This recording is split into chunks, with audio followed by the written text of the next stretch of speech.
Bueno, ¿cómo les va, chicos? ¿Cómo andan tanto tiempo? Vamos a empezar con las clases de geometría. Yo voy a enviarles una vez por semana, me tengo que poner bien de acuerdo con Claudia y con Guillén y con otros profesores, pero seguramente va a ser una vez por semana que yo les voy a enviar alguna clase y les voy a enviar ejercicio, ¿sí? Ahora vamos a trabajar con geometría, después les voy a enviar también de la otra materia que es fundamentos de la matemática. Bien, vamos a empezar a trabajar con todo lo que es geometría euclidiana, porque en realidad el programa, yo después les voy a pasar el programa, todo a través del Classroom.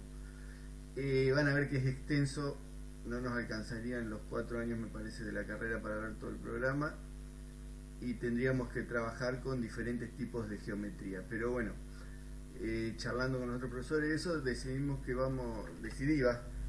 que les vamos a ver todo geometría euclidiana, después si llegamos vamos a ver algo más, pero esta es la geometría que se trabaja en la escuela. Entonces, esa es con la geometría que vamos a ver, vamos a andar bastante con esto. Ustedes ya hicieron un trabajo, algunos me lo mandaron, otros no, todavía no me puse a corregir porque vengo medio atareado con el tema de secundaria, pero igualmente eso lo voy a tomar, ese trabajo, como parte cuando haya que poner notas. Por ahora no nos dijeron nada de evaluaciones, nos pidieron que estemos con ustedes, que empecemos a dar clases, pero de evaluación no nos dijeron nada, o sea que todavía no se va a evaluar. Lo que sí vamos a ir haciendo, les voy a ir dando, bueno, las clases, voy a ir explicando, les voy a ir dando trabajo y esos me los van a ir enviando. Igualmente esos trabajos son para ir aprendiendo, o sea que ahí se pueden hacer consultas, lo vamos a hacer entre todos, yo después les voy a mandar, yo ahora les voy a explicar algunas cosas, les voy a dar unos ejercicios y después les voy a mandar un video con los ejercicios resueltos, pero primero me gustaría que traten de hacerlo ustedes. Lo primero que les voy a mostrar acá es un repaso por lo que es, de dónde sale la geometría euclidiana, que esto lo vimos algo el año pasado en Historia de la Matemática. Se llama geometría euclidiana porque fue Euclides el que la recopiló todo lo que había sobre geometría, sobre matemática en realidad, y lo plasmó en 13 libros, pero siempre explicado a través de la geometría. Bueno, acá pueden leer, dice: Euclides fue un matemático que vivió durante el siglo III a.C., su mayor reconocimiento es por haber escrito los elementos, libros que se organizaban y expandían los conocimientos matemáticos de entonces alrededor de la geometría. La colección consta de 13 libros que reúne 465 proposiciones, 372 teoremas y 93 problemas. Bueno, la base de los elementos están los axiomas.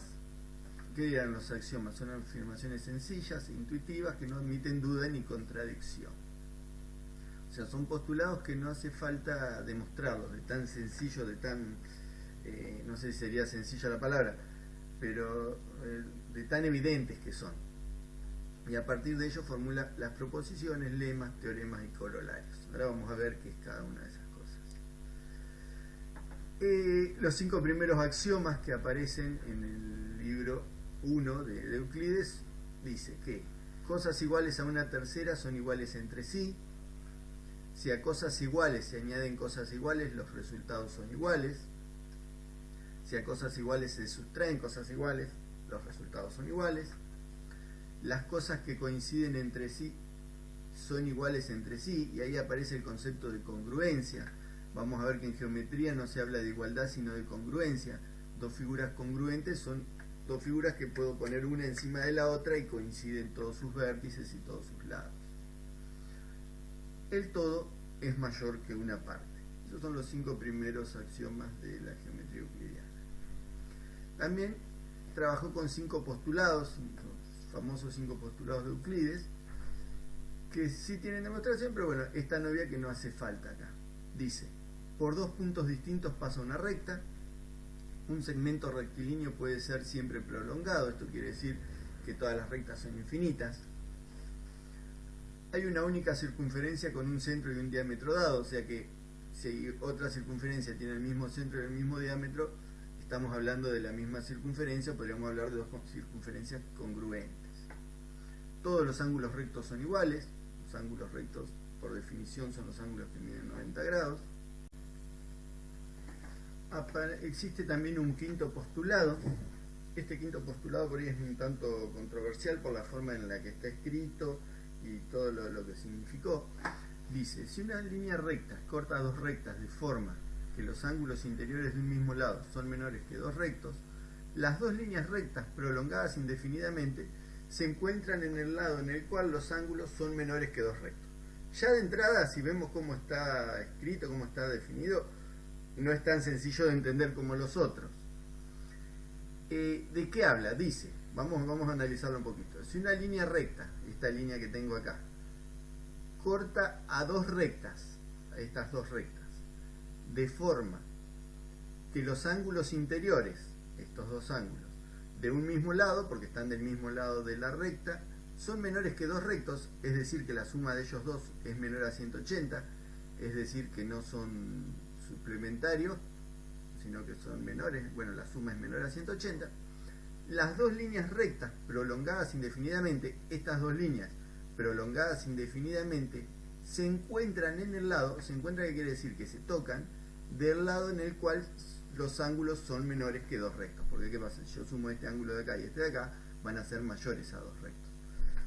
Esto aparece en conceptos acá como lo que es el paralelismo. De acá podemos deducir que si los ángulos fueran rectos, las líneas serían paralelas. También aparece la idea del infinito, que estas dos rectas en algún momento se van a cruzar. Si yo las prolongo indefinidamente, estamos hablando del infinito. Y también el tema de que la forma en que está escrito, por ahí más que un postulado, parece una propiedad. Entonces, esto trajo bastantes controversias en el mundo de la matemática. Hubo muchos matemáticos que intentaron demostrar esto, por considerarlo que no era una verdad tan evidente, buscaron la forma de demostrarlo, y eso fue generando otro tipo de conocimientos matemáticos, y también fue el propulsor, podríamos decir, para otros tipos de geometría, como fue la geometría elíptica, hiperbólica, o la geometría esférica, donde este postulado no se cumple, y es el único postulado de los 5 postulados que no se cumple en otros tipos de geometría. Pero bueno, acá el escribir eso, este postulado, aperta por controversia, no es tan obvio ni sencillo de mostrar, y es el que abre la puerta a otro tipo de geometría como la esférica o la hiperbólica.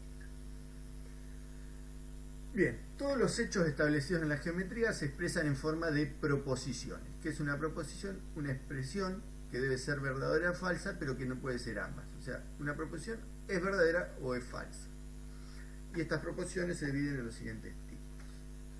Las definiciones son proposiciones que explican el significado que se le atribuye a un nombre o una expresión. Por ejemplo, la definición de ángulo central, ángulo recto, líneas perpendiculares. Nosotros dijimos que un ángulo recto, por definición, es un ángulo que de 90 grados. Líneas perpendiculares son líneas que se cortan con un ángulo recto, ¿sí? Ángulo central es el ángulo que se forma entre dos puntos de una circunferencia y su centro. Las definiciones, bueno, son proposiciones que explican qué significa, y acá nos da esto era lo mismo que ya está escrito antes, algunas definiciones. Un punto es lo que no tiene partes. Una línea es una longitud sin anchura. Una línea recta es una línea que yace por igual respecto de los puntos que están en ellas. Si dos rectas se cortan de modo que los ángulos adyacentes son iguales, los ángulos se llaman rectos y las líneas se llaman perpendiculares. Rectas paralelas son aquellas que estando en un mismo plano nunca se tocan. Todas estas definiciones nos ayudan a después poder trabajar y demostrar los teoremas. O sea, trabajar con las proposiciones y demostrarlos. Una vez demostrados se convierten en teoremas. Teoremas. Los teoremas son aquellas proposiciones cuya verdad se halla solo a través de cierto proceso de razonamiento, una demostración. Las siguientes proposiciones pueden servir de ejemplo. Si en una circunferencia o en dos circunferencias congruentes algunos ángulos centrales son congruentes, entonces sus arcos correspondientes son congruentes. ¿A qué se refiere? Con congruencia lo usa en el lugar de igualdad. En geometría, en vez de hablar de igualdad, se habla de congruencia, ¿sí? O sea que si tengo dos circunferencias iguales, y los ángulos centrales son iguales, algún ángulo central, entonces los arcos que corresponden a esos ángulos centrales son iguales. Ahora vamos a ver algo de los ángulos centrales y es un poquito más adelante. Si uno de los cuatro ángulos formado por dos rectas que se intersecan es recto, entonces los tres ángulos rectantes también son rectos. Si yo tengo dos rectas que se cruzan, uno de los ángulos es recto, por consecuencia los otros tres también van a ser rectos. ¿Qué es un corolario? Corolario es un resultado que se demuestra de inmediato a través de un teorema. Suele ser un caso particular de una situación mucho más amplia, que si bien está contenida en el resultado del teorema, conviene aislar. Entonces yo el corolario lo uso como auxiliar para demostrar un teorema. Es algo que no hace falta que lo vuelva a demostrar porque lo demuestro a través de otro teorema. Por ejemplo, dice, del teorema la suma de los ángulos interiores de un triángulo es igual a dos rectos, se deduce el siguiente corolario: la suma de los ángulos agudos de un triángulo rectángulo es igual a un recto. ¿Sí? Entonces, si yo tengo un triángulo rectángulo y sé que tengo un ángulo recto, yo sé que los otros dos ángulos van a sumar 90 grados. Eso se desprende de que la suma de los ángulos interiores de un triángulo es igual a dos rectos. Si uno de los ángulos es recto, los otros dos deberían sumar un recto también. Bueno, y acá les dejo una frase que encontré en un librito que me gustó, que dice: aquel que desdeña la geometría de Euclides es como el hombre que al regresar de tierras extrañas menosprecia su casa. Tierras extrañas, entiéndase por otro tipo de geometría que no sea la euclidiana. Y ahora vamos a empezar a trabajar un poco. Vamos a ver algunas cuestiones. Vamos a empezar a trabajar con triángulos, puntos notables de un triángulo. Seguramente esto ustedes ya lo conocen, algunos, por ahí algún otro no lo tienen muy claro, por eso quise traerlo acá, explicarlo. Mediatriz y circuncentro. ¿Qué era la mediatriz? Es el segmento, la mediatriz de un segmento es la recta perpendicular al mismo en su punto medio. ¿Sí? Fíjense, vamos a ir yendo y viniendo. Entonces, ¿qué es la mediatriz? Es la recta perpendicular a un segmento, por ejemplo el segmento C tiene esta mediatriz que es perpendicular y pasa por su punto medio. En un triángulo cada lado va a tener su mediatriz. Cuando se cruzan las tres mediatrices, lo que obtenemos es el circuncentro O, que es el punto de intersección de las tres mediatrices. Entonces tenemos un triángulo, va a tener tres mediatrices, el punto donde se cruzan esas tres mediatrices, siempre se van a cruzar, se llama el circuncentro O. A través del circuncentro O podemos obtener lo que es la circunferencia circunscripta. La circunferencia circunscripta de un triángulo es la que pasa por todos sus vértices y por lo tanto lo contiene completamente en su interior. El centro de esa circunferencia circunscripta es el circuncentro y el radio de esa circunferencia se llama circunradio.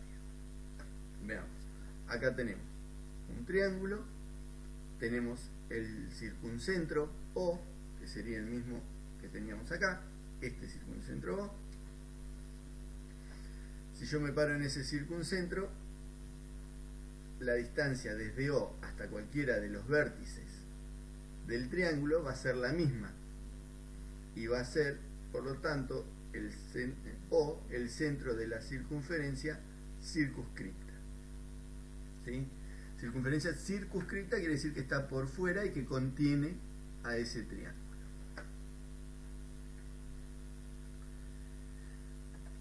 Otro punto notable sería las alturas y el ortocentro. Nosotros sabemos que la altura de un triángulo es la distancia desde un lado al vértice opuesto, una recta perpendicular que pasa por el vértice y el lado opuesto, eso es la altura. Yo acá dibujé rectas, no dibujé segmentos, pero la altura iría de, por ejemplo, la altura AC iría desde el punto, desde el punto B hasta acá.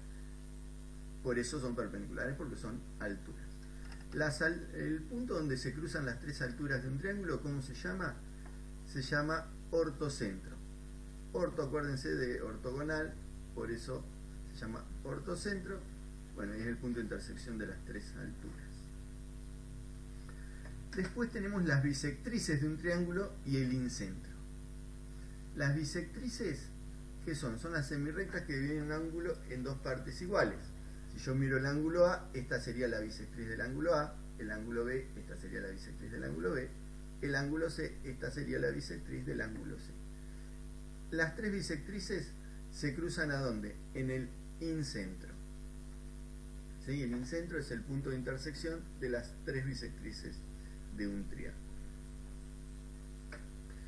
Ese incentro va a ser el centro de la circunferencia inscripta. La circunferencia inscripta es aquella que, siendo interior, es tangente a todos sus lados. Recordemos que una circunferencia tangente a una recta es la que la toca en un solo punto. El incentro I es el centro de la circunferencia inscripta y el radio de esta circunferencia se lo denomina inradio. Entonces tenemos el inradio, que yo acá no lo puse, pero generalmente se lo marca con una R minúscula.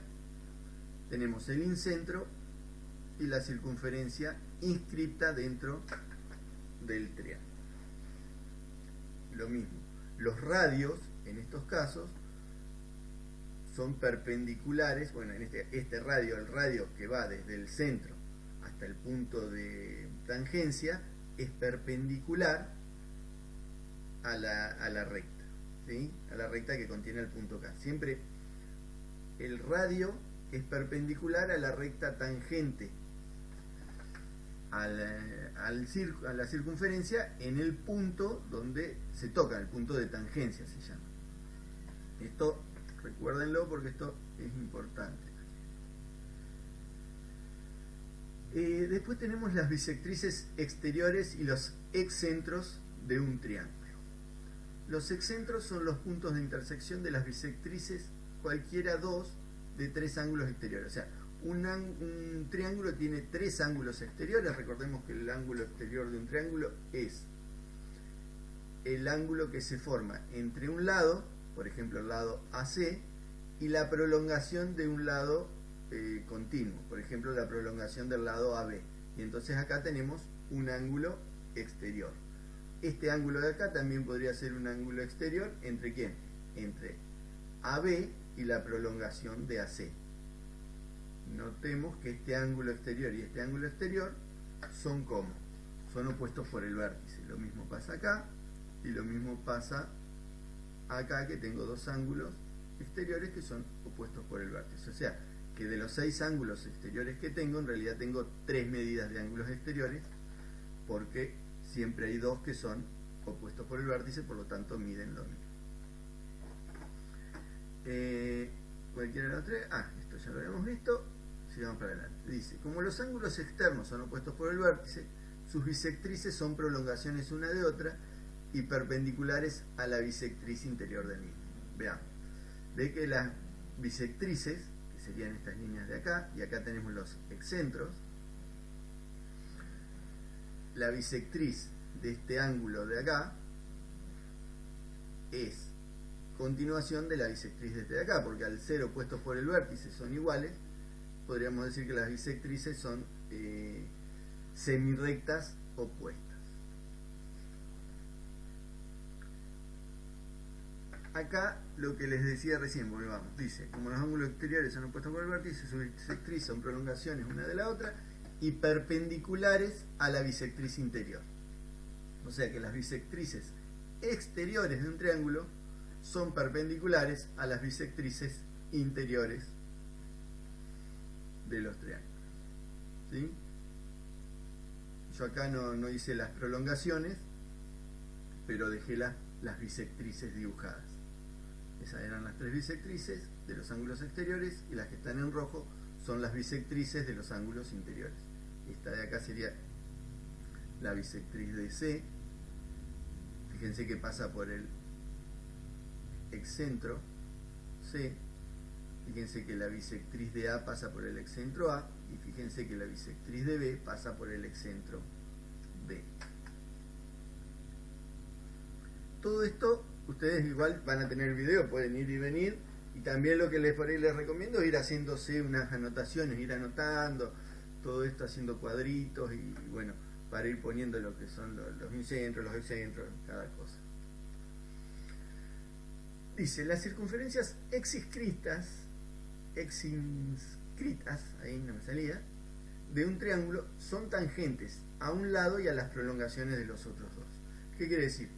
Que yo, volvamos para acá, yo tengo el excentro B, este excentro B va a ser tangente, la circunferencia con excentro B, yo puedo generar una circunferencia que sea tangente a el lado AB y al lado AC, por ejemplo, y a las prolongaciones de los lados BC y AB. Veámoslo acá, está más claro. Acá tengo los excentros, están marcados, y yo veo que esta circunferencia es tangente a el lado AC y a la prolongación de los otros dos lados. Y lo mismo pasa para cada una de las circunferencias. También nos queda lo que es la mediana y el baricentro. La mediana es cada una de las rectas que une el punto medio de un lado con su vértice opuesto, y el baricentro es la intersección de las tres medianas. Yo tengo estos puntos de acá, es el punto medio del segmento BC, el punto medio del segmento AC y el punto medio del segmento AB. Si yo uno ese punto medio con el vértice opuesto, lo que obtengo son las medianas. Las tres medianas se cruzan en el baricentro G. Perdón, avancé sin querer. Las tres medianas se cruzan en ese baricentro. Dice, cada mediana divide el triángulo en dos regiones de igual superficie porque tienen la misma base y la misma altura. Fíjense, si yo tomo la mediana A o AMB, acá, esta mediana acá, ¿qué pasa? Me va a quedar este triángulo y me va a quedar este otro triángulo. Yo sé que las bases de estos dos triángulos son iguales porque este es el punto medio entre B y C, o sea que BM es igual a MC. Y la altura es la misma. Fíjense que ambos triángulos tienen la misma altura. Por lo tanto, este triángulo BAM y este triángulo CMA van a tener la misma superficie. Y lo mismo pasa para cualquiera de las otras medianas. Me quedan determinadas con las mismas superficies. Y a su vez, ¿qué pasa? Yo puedo pensar, fíjense, en el triángulo BGC.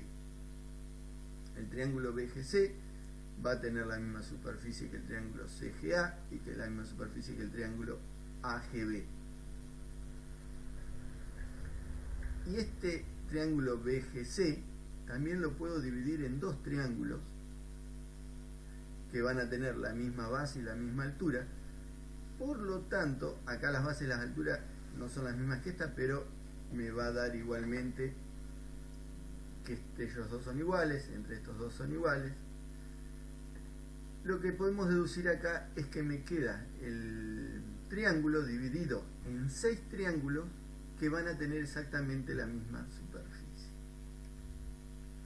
El triángulo queda dividido en 6 regiones de igual superficie. Después el baricentro divide a cada mediana en dos segmentos. El que une el baricentro con el vértice mide el doble de que une el baricentro con el punto medio. Esa es otra propiedad, fíjense. Dice que el segmento que une el baricentro con el punto medio mide la mitad que el segmento que une el baricentro con el vértice. O sea que AG va a ser el doble de AM, BG va a ser el doble de GM, CG va a ser el doble de GM. ¿Sí? Estos puntos H y I son el ortocentro y el incentro que ya habíamos visto. Bien, ahora vamos a hablar de lo que es el arco capaz. Nosotros arco capaz habíamos estado hablando también el año pasado. Arco capaz dice, es el lugar geométrico desde el punto o de los puntos, sí, porque no es de un solo punto, cuando hablamos del lugar geométrico es el lugar geométrico de los puntos, desde donde los que un segmento AB se ve con el mismo ángulo. Sería algo así. Bueno, vamos a ver lo del arco capaz. supóngase que yo tengo el triángulo BCD y la circunferencia circunscripta C. El triángulo sería ahí, perdón. Tengo el triángulo de la circunferencia circunscripta C. Si yo miro el segmento BC desde cualquier punto del arco de circunferencia comprendido desde C hasta B, que sería ese arco de circunferencia, siempre lo voy a ver bajo el mismo ángulo. ¿Qué significa esto? Que este ángulo que está acá no va a cambiar nunca. Ven que siempre lo estoy viendo desde el mismo ángulo. Bien, después tenemos otra propiedad que dice que el ángulo central de la circunferencia circunscrita es el doble que el ángulo desde el cual observo la cuerda. Recuerden que el ángulo central es el ángulo formado entre dos puntos de la circunferencia y el centro. Bien, esta circunferencia va a tener un centro A. Si yo marco el ángulo central de esta circunferencia, vamos a ver que mide exactamente el doble que el ángulo desde el cual estoy observando. Como este ángulo no va a cambiar nunca, siempre uno es el doble que el otro. Entonces, este ángulo central es el doble de este ángulo. También tenemos que si la cuerda o segmento AB pasa por el centro, se transforma en un diámetro de la circunferencia. Y el ángulo con el que observamos esa cuerda es un ángulo recto. Nosotros habíamos visto que no cambia nunca el ángulo en el arco capaz, que es el lugar geométrico, y el ángulo no cambia nunca. Si la cuerda, en vez de estar en cualquier lado, pasa por el centro de la circunferencia, el ángulo con el que observamos va a ser un ángulo recto. Bien, nosotros sabemos entonces que el ángulo central es el doble que el ángulo con el cual observo la cuerda. Entonces, ¿qué pasa si el ángulo central o la cuerda se convierte en un diámetro? El ángulo central en este caso, entre los puntos E y F, ¿cuál va a ser? 180 grados. Entonces este ángulo, como es la mitad de este, ¿cuánto va a valer? Va a valer siempre 90 grados. Fíjense que lo mire de donde lo mire, ese ángulo es un ángulo recto. Entonces, pasando en limpio, siempre que la cuerda sea un diámetro, el ángulo opuesto es un ángulo recto. O sea que siempre voy a tener un triángulo rectángulo. Después dice, la cuerda divide la circunferencia en dos arcos. Tenemos un arco arriba y un arco abajo de la cuerda, o a la derecha, a la izquierda, depende de cómo esté hecha la cuerda. Cada uno es un arco capaz, acá dice capa, pero es un arco capaz, de un triángulo. Y los ángulos de los cuales se ve la cuerda son suplementarios entre ellos. Bien, acá lo podemos ver. Yo tengo la cuerda que divide la circunferencia en dos arcos y tengo los triángulos en cada uno de los arcos. Si yo me fijo la amplitud de este ángulo y la amplitud de este ángulo, cuando lo sumo me doy cuenta que son suplementarios. Y eso va a pasar siempre sin importar dónde esté la cuerda. Fíjense que si cambio de lugar la cuerda, cambian los ángulos, pero siempre siguen siendo, lo vamos a poner ahí que se vea mejor, siempre siguen siendo suplementarios.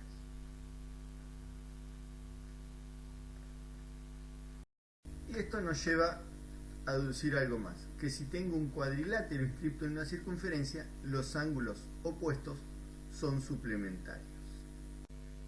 Bien, fíjense, acá tenemos un ejemplo de esto que les decía. Yo tengo un cuadrilátero inscripto en una circunferencia, los ángulos opuestos son suplementarios. ¿Por qué ocurre esto? Y porque yo podría pensar que tengo la cuerda BC, donde está, es esta, o también podría tener esta cuerda acá, y entonces estos dos serían suplementarios. Entonces, siempre, bueno, ahora la cuerda la eliminamos, pero siempre que tenga un cuadrilátero inscripto en una circunferencia, los ángulos opuestos son suplementarios. Y ahora vamos a ver, por último, por esta clase, lo que es el teorema del seno generalizado. Todo esto que vimos antes nos va a ayudar a comprender esto. Vamos a sacar ahí. Bien. ¿Qué pasa? Nosotros el teorema del seno ya lo conocemos. Sabemos que es A sobre el seno de A es igual a B sobre el seno de B igual a C sobre el seno de C. Sabemos que A es el lado opuesto al ángulo A, B es el lado opuesto al ángulo B y C es el lado opuesto al ángulo C. Pero hay otra forma de plantearlo que es a través de la forma generalizada. Pero para eso vamos a tener que ver algunas cuestiones. Dice, dado un triángulo ABC y la circunferencia C circunscripta con centro O y radio R, este sería el circuncentro, fíjense que es una circunferencia circunscripta, por lo tanto el circuncentro, y tenemos el radio. El radio que se llama circunradio. Por eso está con R mayúscula. Cuando hablamos de R minúscula y estamos hablando de un triángulo y una circunferencia, estamos hablando del inradio. Bien, nosotros acá podemos apreciar algunas cosas. Nosotros vimos el arco capaz, o sea que de entrada sabemos que el ángulo A y el ángulo J, ¿cómo van a ser entre ellos? Van a ser iguales. ¿Por qué? Porque desde cualquiera de los dos ángulos yo estoy viendo la cuerda BC. Por otro lado, puedo afirmar que el ángulo CBJ es un ángulo recto. ¿Por qué? Porque si yo pienso este lado JC como la cuerda, veo que pasa por el centro, por lo tanto el ángulo JBC, también por arco capaz, va a ser un ángulo rectángulo. El ángulo recto CBJ, y que el ángulo J y el ángulo A son iguales. Si J y A son iguales, yo puedo asegurar que el seno de A es igual al seno de J. Por otro lado, trabajándola desde este lado, con este triángulo BJC, yo puedo decir que el seno de J es igual a A. ¿A quién sería? El lado opuesto, ¿sí? Este es el ángulo A, este es el lado A, y también A es el lado opuesto a J. Vamos a pensar en JBC, que es un triángulo rectángulo. Yo digo que el seno de J es igual al opuesto sobre la hipotenusa. Entonces el seno de J es igual a A, que sería el lado opuesto, sobre la hipotenusa, que sería CJ. Pero CJ, este segmento, también lo puedo pensar como 2R, porque como pasa por el centro, lo puedo llamar 2R. ¿Sí? Entonces nos va a quedar que el seno de A es igual al seno de J y que el seno de J es igual a A sobre 2R. Ahora bien, pensemos en esta otra figura. Seguimos teniendo el ángulo J y tenemos el triángulo ABC y el triángulo JBC. ¿Qué puedo afirmar yo en este caso? Yo sé que J va a ser igual a 180 menos A. ¿Por qué? Porque fíjense que yo tengo un cuadrilátero, el cuadrilátero JBAC, inscripto en la circunferencia. Y nosotros habíamos visto que los ángulos opuestos de un cuadrilátero inscripto en una circunferencia son suplementarios. Entonces, yo sé que A va a ser igual a 180 menos J, o que J va a ser igual a 180 menos A, como es en este caso. Por otro lado, sabemos que el seno de tita es igual al seno de 180 menos tita. Por ejemplo, el seno de 30 es igual al seno de 150. ¿Sí? Entonces, el seno de A y el seno de J van a seguir siendo iguales. ¿Por qué? Porque J es 180 menos A y el seno de 180 menos A es lo mismo que el seno de A. O sea que el seno de J y el seno de A permanecen iguales. Entonces, de la figura 1 sabemos que el seno de J es igual a A sobre 2R. El seno de J es igual a A sobre 2R. De la figura 2 podemos afirmar lo mismo, que el seno de J es igual a A sobre 2R. A sigue siendo la base, y 2R, la base no, perdón, el opuesto a J, y 2R sigue siendo la hipotenusa.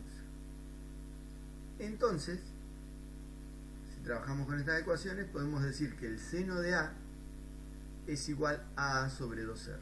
Si el seno de J es A sobre 2R y A y J son iguales, acá está A, yo la escribí mal, la tendría que haber escrito con mayúscula. Seno de A mayúscula sería, el seno de A es igual al lado A sobre 2R. Despejando de acá, puedo decir que A es igual al seno de A, que A sobre el seno de A es igual a 2R. A sobre el seno de A es igual a 2R. Todo este trabajo que hice yo lo puedo hacer para el segmento AB y también lo puedo hacer para el segmento AC. Por lo tanto, podemos decir que para todo triángulo ABC con radio de la circunferencia circunscripta R, tenemos que A sobre el seno de A es igual a B sobre el seno de B, igual a C sobre el seno de C, igual a 2 veces el radio. Pero este radio no es cualquier radio, es el radio de la circunferencia circunscripta. Y esto sería el teorema del seno generalizado. Fíjense que es mucho más útil que simplemente el teorema del seno porque me aporta un dato más, que es que el lado sobre el seno del ángulo opuesto es igual a 2 veces el radio de la circunferencia circunscripta. Bien. Yo ahora les voy a dejar acá algunas actividades, son 5 ejercicios que se trabajan a partir de esto que estuvimos viendo del teorema del seno generalizado. Dice, punto 1, demostrar que para todo triángulo ABC yo puedo afirmar que A es igual a B coseno de C más C coseno de B. Todo esto lo vamos a trabajar a partir de este gráfico que tenemos acá, ¿sí? Eso se los dejo de datos. Yo acá se los dejé al gráfico otra vez. Ustedes grafíquenlo y lo van a ir trabajando. Entonces, lo primero sería demostrar esto. Lo segundo, deducir que el seno de B más C es igual al seno de B coseno de C más seno de C coseno de B. Nosotros esto ya lo sabíamos. Nosotros esto es algo que conocemos, que el seno de la suma de los ángulos es igual a la suma del seno del primero y el coseno del segundo más el seno del segundo y el coseno del primero. ¿Sí? Esto ustedes lo vieron, lo trabajaron cuando trabajaron razones trigonométricas. Bueno, ahora a partir de este mismo gráfico, la idea sería poder deducir esto. Tercero, demostrar que A por el seno de B menos el seno de C, más B por el seno de C menos el seno de A, y que C por el seno de A más el seno de B es igual a 0. Esto lo van a poder demostrar fácil, una vez que pudieron hacer esto, lo van a poder hacer sencillo, es simplemente trabajo algebraico más que nada. 4. Y acá con 4 de paso vamos a ver otras formas de representar el área. Esto que dice ABC es el área de un triángulo. Una forma sencilla de escribirlo, para no tener que escribir el área del triángulo ABC, es escribir ABC entre paréntesis. Sabemos que estamos hablando del área. Dice, siendo ABC el área del triángulo ABC, demostrar que el área es igual a un medio de A por B por el seno de C, y que el área es igual a A por B por C sobre 4R. Nosotros hasta ahora lo que sabíamos del área, y es algo que van a tener que utilizar para poder demostrar esto, es que el área de un triángulo es igual a la base por la altura dividido 2. Bueno, con todo esto que vimos, y eso quisiera que traten de demostrar este. Una vez que puedan demostrar este lo van a demostrar enseguida. Yo igualmente, esto no se asusten, la idea es que traten de hacerlo. Yo después les voy a subir, este video seguramente lo voy a subir el lunes. Yo el martes les voy a mandar un video, el martes o el miércoles, el martes preferiblemente, resolviéndolo a esto. Pero me gustaría que traten ustedes de hacerlo. Vamos a ir trabajando así durante el año. Vamos a ir trabajando, demostrando, trabajar con demostraciones y cómo podemos usar todos los teoremas y todo lo que vayamos viendo para trabajar en geometría y demostrar. Es similar a la forma en la que se trabaja en Olimpiadas, que por ahí me parece que es la mejor forma de ir aprendiendo, porque vamos incorporando cosas nuevas, vamos a ir viendo cosas que necesitamos, por ahí las vamos agregando, porque si nos tenemos que aprender todos los teoremas, todo de memoria, son 10.000 millones, sería imposible. Vamos a ir viendo algunas cuestiones, otras quedarán para, bueno, si en algún momento las necesitan para algo, la idea es que puedan leerlas y aprenderlas. Y por último, este es bastante un poquito más complicado, pero bueno, por ahí usted complicado, no sé si es tan complicado, el tema es darse cuenta, hacer el gráfico, dibujar toda esta situación y después ver qué es lo que podemos hacer. Yo les voy a dar una pista igual para resolverlo esto. Dicen, sea P y Q los radios de circunferencia que pasan por A, o sea que son dos circunferencias que pasan por este punto A, pero a su vez son tangentes a la recta BC en donde, en B y en C. Recuerden que cuando una circunferencia es tangente a una recta, su radio determinado entre el punto de tangencia y el centro es perpendicular a la recta. O sea que yo sé que el radio de la circunferencia va a pasar por B, va a ser perpendicular a BC, y la que pasa por C va a ser perpendicular a BC y va a pasar por C, y esta va a ser perpendicular a BC y va a pasar por B. Y ahí ya puedo dibujar los radios, y una vez que tengo los radios hago la circunferencia, me tengo que asegurar que esa circunferencia a la vez pase por A. O sea que BA va a ser una cuerda de una de las circunferencias y AC va a ser cuerda de la otra circunferencia. Lo que tengo que demostrar es que si multiplico el radio P por el radio Q, me da el mismo resultado que R cuadrado. Yo acá les puse una ayuda, dice, tener en cuenta que el radio de una circunferencia, una recta, bueno, es lo que les había, ya se los dije. ¿Sí? Fíjense a ver qué pueden hacer con este y después lo discutimos entre todos. Bueno, cualquier duda, cualquier cosa me van consultando, traten de resolver esto, yo después les mando los videos con la solución.